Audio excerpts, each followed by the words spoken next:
Buenas noches, Andalucía, ¿cómo estáis? Bienvenidos. Esto es Andalucía Debate, este es el primer día después del 28 de diciembre, Día de los Santos Inocentes. Qué bien nos lo pasamos. Ayer disfrutamos como niños, también tenemos un poquito de asueto, ¿no? Necesitamos un poquito de pues una sonrisa franca y espontánea, como tuvimos ayer con nuestros compañeros. Lo pasamos bien ayer, el día de ayer. Bueno, es que recuerdo todavía la cara de Alberto. Alberto, un abrazo. Alberto, cuando dijo lo de que esta la bailaba yo cuando tenía pelo. Qué tipo. Buenas noches, Juan Carlos General. Buenas noches, Agustín. Sí, es verdad, es que fue muy divertido. Fue muy divertido. Y no todos van a ser problemas, ¿no? Me lo ha contado mucha gente, la primera mi mujer, dice que bien os lo pasáis allí. Bueno, yo estaba que no podía, de verdad. Es impresionante, lo pasamos genial. Bueno, pues vamos a presentar, tenemos con nosotros también hoy a Álvaro Rebollo, abogado. Álvaro, ¿cómo estás? ¿Qué tal? Buenas noches. ¿Cómo ¿Bien andamos? todo? Muy bien, muy bien. También me lo pasé yo muy bien ayer. Nos reímos, nos reímos. Sí, ahí. un poquito de miedo ya cuando... Sí, estaba... A ver qué es lo siguiente que me cae a mí, pero... No, bueno. Hoy al llegar a maquillaje, Álvaro ha dicho, recuerdo estamos a 29 de diciembre, ¿eh? Ya no es 28, ¿no? Nos teme. Álvaro, bienvenido como siempre. Gracias por estar aquí, compañero. Muchas gracias. Fran García. Muy buenas noches, Agustín, ¿qué tal? Qué alegría verte. Y feliz Navidad, a punto de llegar ya el año nuevo, pero Ya como estamos. no nos veíamos desde hace unos días, pues Cierto. sí, os lo quería... ¿Qué tal? ¿Pasaste la Nochebuena bien? Pues bien, una Nochebuena muy tranquila, una Nochebuena muy tranquila. Una Navidad también tranquila, pero bueno, vamos a ver qué pasa el día 31, ¿no? Vamos a ver cómo se despide este año 2011. Sí. Año complicado. Lo que oigo es muy generalizado, es que se vaya cuanto antes. Cuanto antes. Que Sí, se vaya cuanto antes. Yo creo que lo necesitamos, ¿no? Abrir la puerta ya el 2012 y que Sí, venga por Dios. aire fresco. Yo este año Sí. tengo una botella de champán dedicada a eso, Sí, efectivamente. es cierto, Juan Carlos. Sí, ya lo he comentado. Es cierto. Que se vaya cuanto antes este 2011 y que venga el 2012 con este aire fresco que ya empezaba a entrar. Bueno, os voy a presentar a un amigo nuestro, Alfonso Escuadra, escritor. Alfonso, buenas noches. Agustín, buenas noches. ¿Cómo estás? Muy bien, encantado de estar Bien, con vosotros. las navidades bien. Muy bien, muy ajetreada como son estas fiestas, pero que si no fuese así lo echaríamos mucho de menos. Desde luego que si no. Decía Alfonso antes de empezar el programa, necesitamos unas vacaciones para recuperarnos de las vacaciones Sin de duda Navidad alguna. o de las fiestas. Alfonso, has presentado en Madrid hace muy pocas semanas Sí. tu último libro, Españoles en la Kriegsmarine, algo así. Sí, señor, efectivamente, un secreto mantenido durante casi medio siglo, que fue la participación de marinos españoles en el escenario del Báltico en operaciones navales en buques de la Armada Alemana, y una historia absolutamente apasionante. Como investigación fue apasionante, pero lo que se reveló también lo fue. Suena- Una experiencia tremenda. Suena a argumento de cine bélico, pero es historia. Sin pura y duda, dura. yo estaría encantado que hicieran una película, porque además fue la experiencia de situar dos mentalidades diferentes en unas mismas situaciones extremas, combinar personas que se integraron en tripulaciones germanas procedentes de la Armada Española y vivieron tiempos tan intensos como fueron las Navidades, ahora que estamos en esa fecha, las tremendas Navidades de Stalingrado, por ejemplo.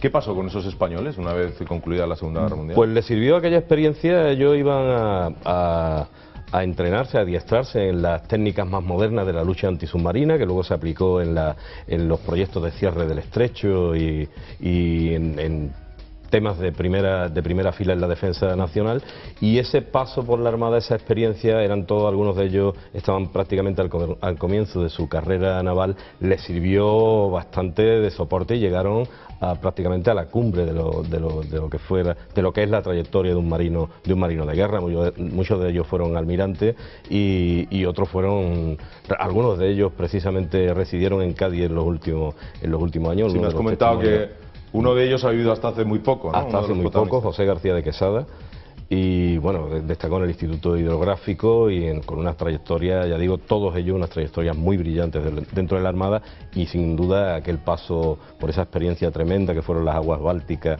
del 42 y del 43 fue decisivo. Claro. Bueno, repítenos el título, por favor. Españoles en la Kriegsmarine, misiones en el Báltico, 1942-43. Bueno, pues ya está a la venta, se presentó en Madrid hace algunas semanas, y que sea un éxito de ventas. Que lo está Esperemos que siendo sí, ya. los Reyes se portarán muy bien, seguro. Gracias por estar aquí, Alfonso.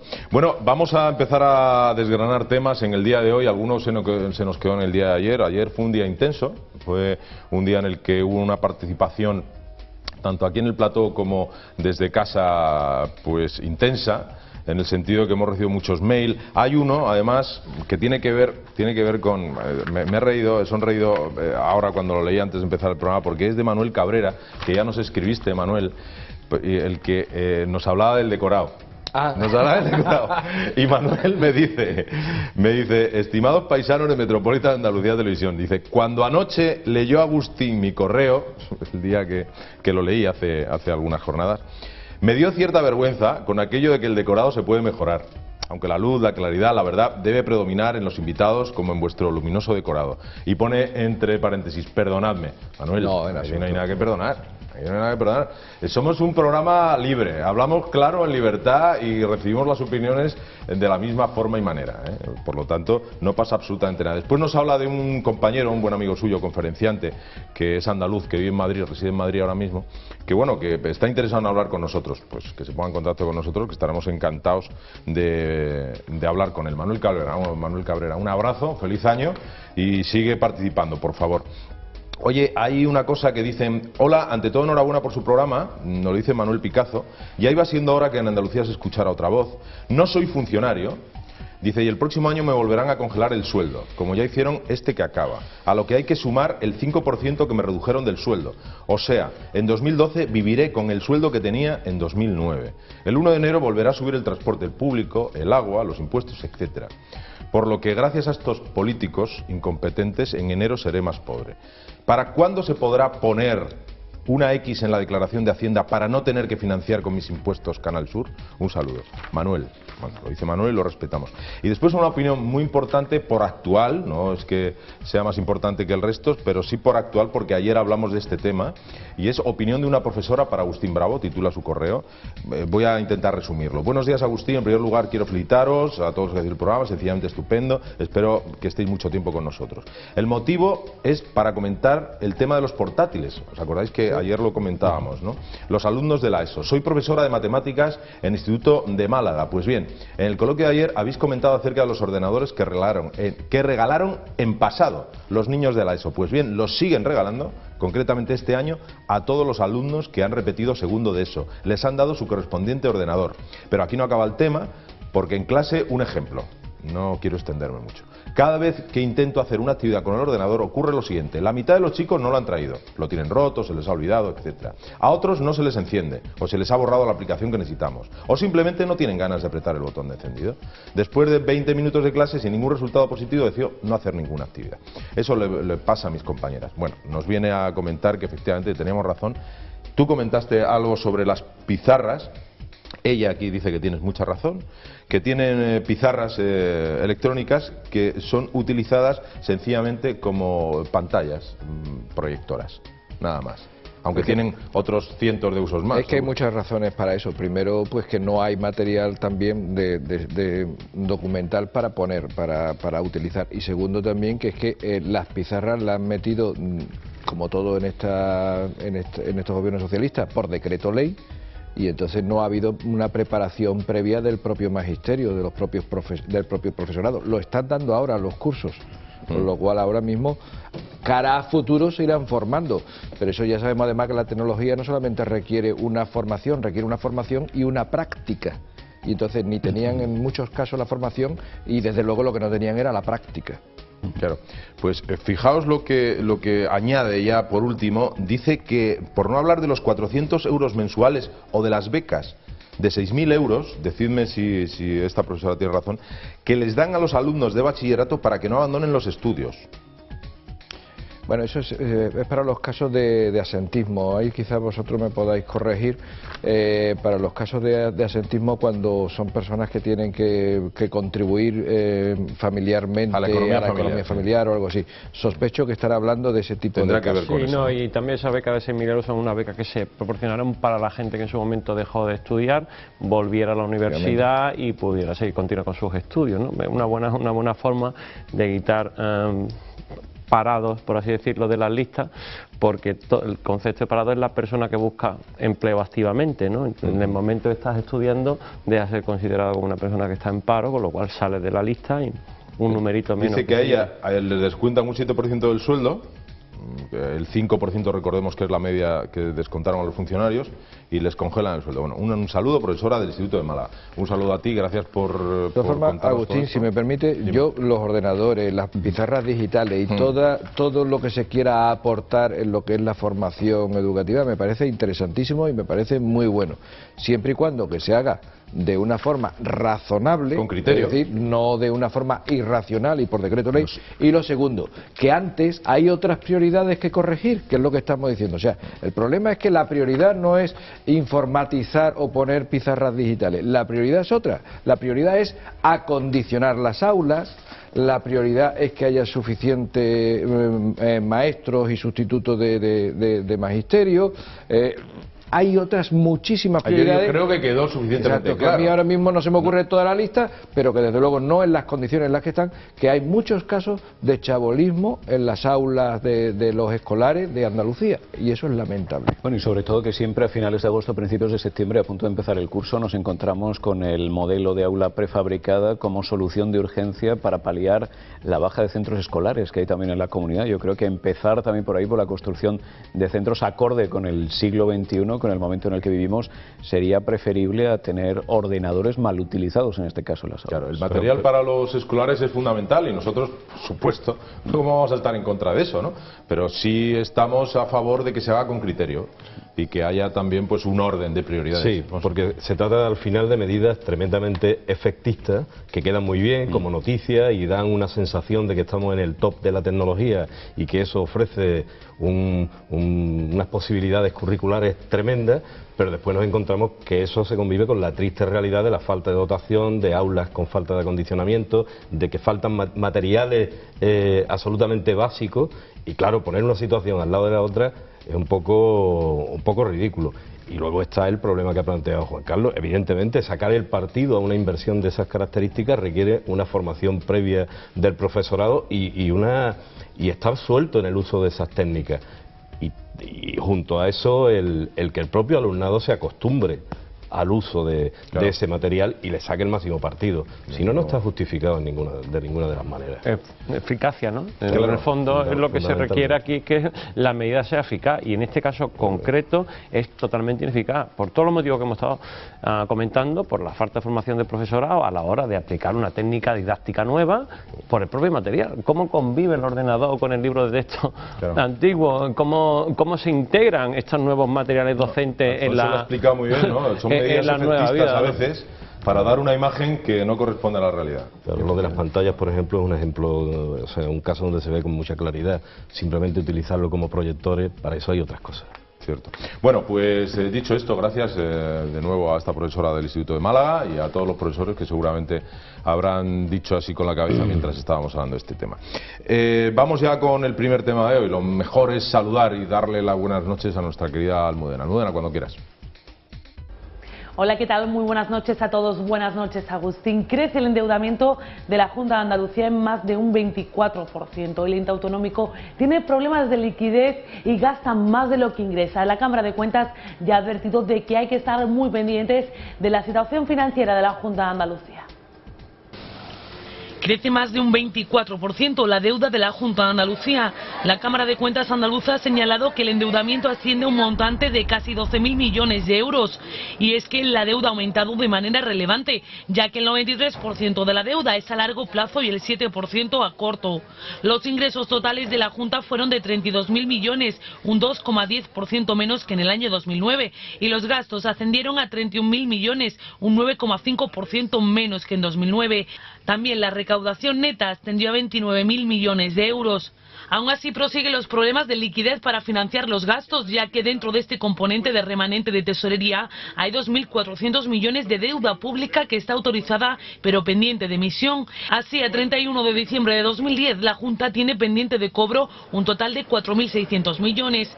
Por su parte, las subvenciones y transferencias se incrementaron en 35.000 euros. En relación a consorcios, la deuda total ascendió a 37,56 millones, un 52% más que en el año pasado, y fundamentalmente es con deuda comercial. El presidente de la Cámara de Cuentas ha señalado que la situación financiera debe mejorar y aunque haya ahorro bruto, los ingresos cubren los gastos, hay que empezar a preocuparse por si disminuye de una manera mucho más importante el ahorro bruto. Juan Carlos Jiménez Lazo. Pues para no perdernos con datos y con cifras, que al fin y al cabo es lo que realmente también se ve en el informe de la Cámara de Cuentas, pues 4 ideas básicas, que son las que traslada no este señor que les habla, sino el señor presidente de la Cámara de Cuentas, es quien lo dice. Las 4 ideas básicas, después de informar por la Cámara de Cuentas las cuentas de la Junta de Andalucía, dice lo siguiente: sube la deuda un 24%. Es decir, estamos más endeudados, somos más pobres. Afortunadamente, a largo plazo. O sea, el mayor peso es a largo plazo. Pero ha subido un 24%, que es mucha cantidad. Y que llega casi a la mitad del peso de los ingresos corrientes. Es decir, o sea, es como, para que no entendamos, que en una familia la mitad del dinero, de lo que cobra, de lo que ingresa, de sueldo, va directamente a deuda. Directamente a deuda. Primera idea. Segunda idea, cae el ahorro. Sí, hay todavía una pequeña porción de ahorro que ha ido reduciéndose y ahora es mínima. Y cuando digo mínima realmente. Y evidentemente producido porque la deuda es la que está utilizándose para las inversiones y es la que está utilizándose para otros gastos, y precisamente por eso ha permitido una especie de pequeña muestra de ahorro, para que no entendamos. Tercera idea, que traslada el señor presidente de la Cámara de Cuentas, que hay problemas de liquidez. Nos confirma formal y solemnemente lo que estamos viendo todos los andaluces y sabemos en nuestras carnes y en nuestras penas, pero ahora nos lo confirma el señor presidente de la Cámara de Cuentas. La Junta de Andalucía tiene problemas de liquidez. Y la cuarta idea, y esta me parece particularmente curiosa, se están financiando las subvenciones de la Junta de Andalucía se están financiando con endeudamiento, no con gasto corriente, con endeudamiento. Claro, y ahí estarán endeudamientos como por ejemplo los 9,5 millones de euros que le han dado a los sindicatos el día de Navidad, por ejemplo. Que no lo hemos hablado en el programa, pues porque el día de Navidad, pues la verdad, no hicimos programa. Era domingo.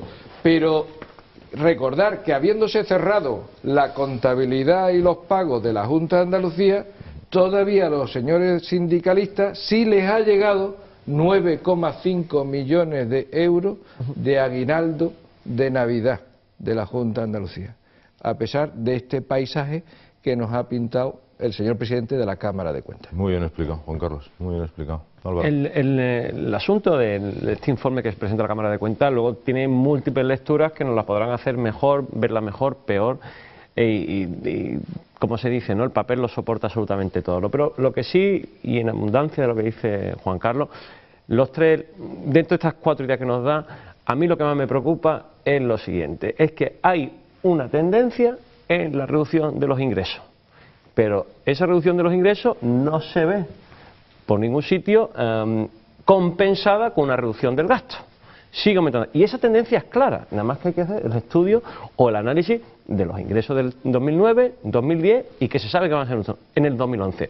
Con todo y con eso tenemos un presupuesto que se aumenta para el año que viene en el gasto corriente, que aumenta un pelín en materia de inversiones, y por lo que no hay una responsabilidad en el cumplimiento del presupuesto. Seguimos viviendo en una ficción que es que es peligrosísima por una razón muy sencilla, por lo que hemos comentado en otras veces en este programa, porque este tren no se puede parar a esta velocidad.